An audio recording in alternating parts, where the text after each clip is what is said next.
One of the oldest religions in the world is Jainism, traditionally known as Jain Dharma.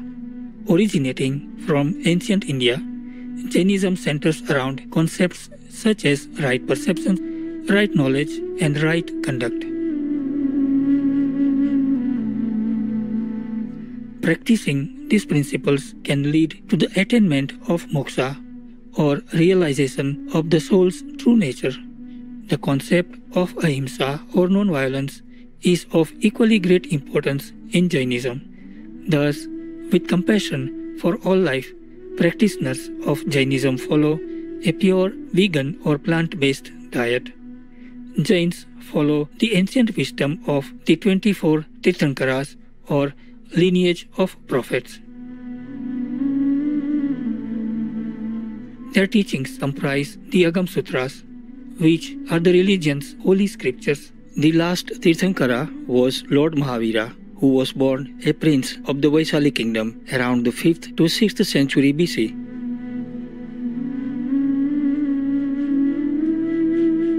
He later forsook his royal status to pursue a solitary spiritual life. After attaining Kevalgnana or all-knowing intuitive vision, Mahavira was known to face all obstacles with acceptance and forgiveness. He also shared discourses on spiritual truths which form the present-day tenets of Jainism.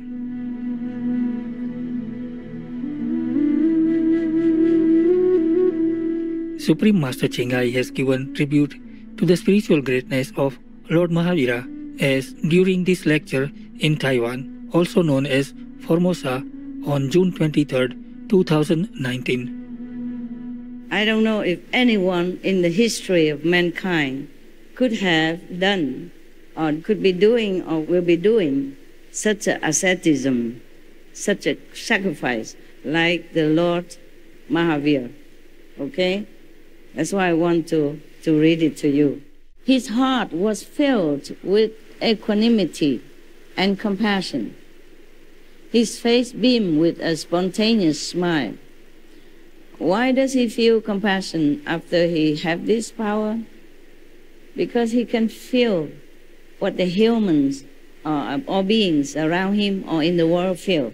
You know, their sorrow, their pain, their frustration, their troubles, their helplessness, their suffering. That's why he has compassion for them.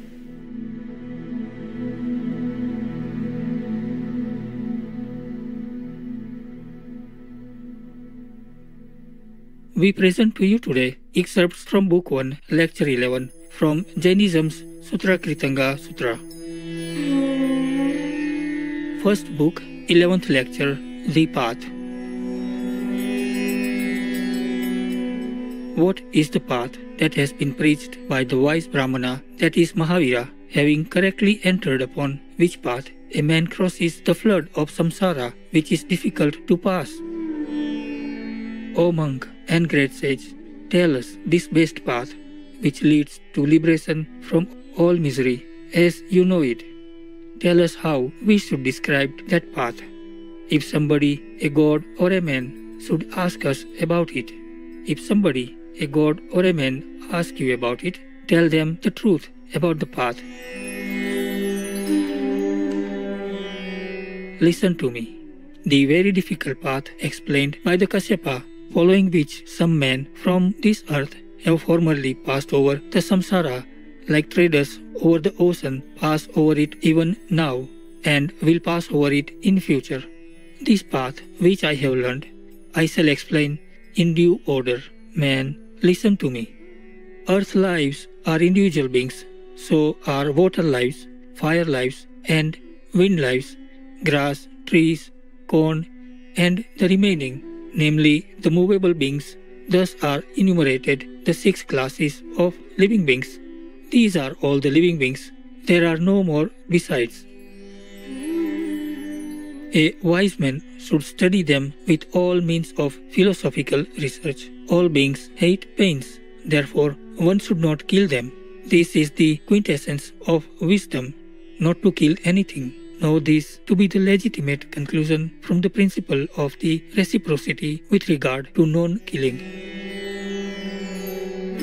he should cease to injure living beings, whether they move or not, on high, below, and on earth.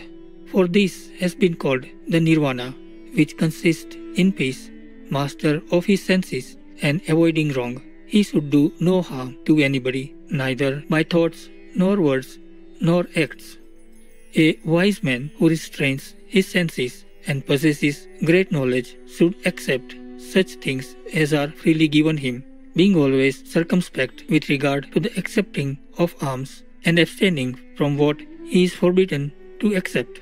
A true monk should not accept such food and drink as has been especially prepared for him, along with slaughter of living beings. He should not partake of a meal which contains but a particle of forbidden food. This is the law, spiritual precepts of him who is rich in control. Whatever food a monk suspects to be impure, he may not eat. A man who guards his soul and subdues his senses should never assent to anybody killing beings. In towns and villages, cases will occur which place the faithful in a dilemma. Hearing the talk of people, one should not say, "This is a good action," nor "This is a bad action," for there is an objection to either answer. He should not say that it is meritorious, because he ought to save those beings, whether they move or not, which are killed there for the sake of making a gift. Nor should he say that it is not meritorious, because he would then prevent those for whose sake the food and drink in question is prepared to get their due. Those who praise the gift are accessory to the killing of beings. Those who forbid it deprive others of the means of subsistence. Those, however, who give neither answer, namely that it is meritorious or is not so, do not expose themselves to guilt and will reach beatitude, knowing that beatitude is the best thing as the moon is among the stars. A sage, always restrained and subduing his senses, brings about beatitude. A pious man sows an island to the beings which are carried away by the flood of the samsara and suffer for their deeds. This place of safety has been proclaimed by the Tirthankaras.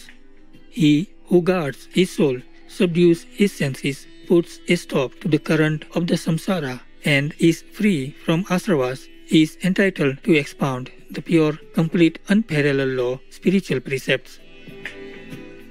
Those who do not know this law, spiritual precepts, are not awakened, though they fancy themselves awakened, believing themselves awakened. They are beyond the boundary of right faith, eating seeds and drinking cold water and what has been especially prepared for them. They enter upon meditation, but are ignorant of the truth and do not possess carefulness.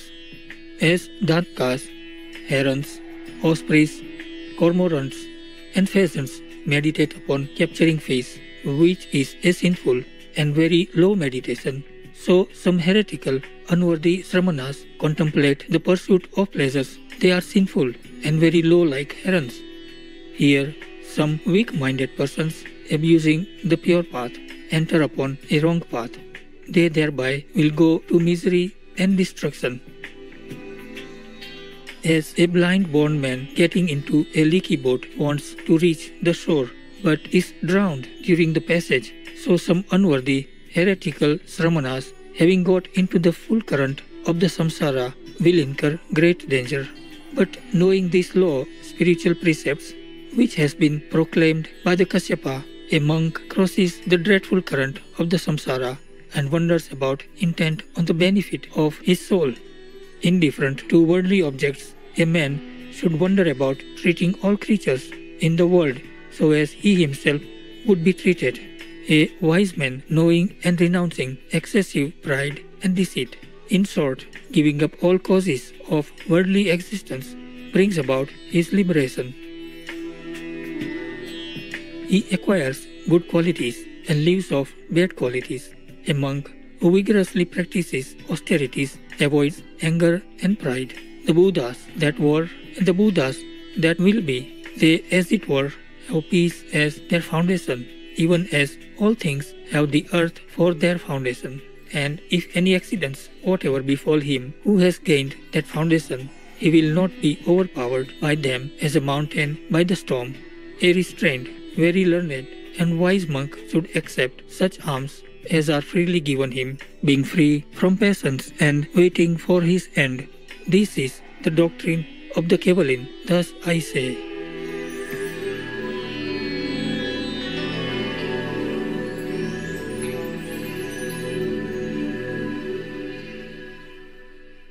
Luminous viewers, thank you for your company on today's The Path and the Creed. Selections from Jainism's Holy Sutrakritanga Sutra, Book 1, Part 1 of 2 on Words of Wisdom.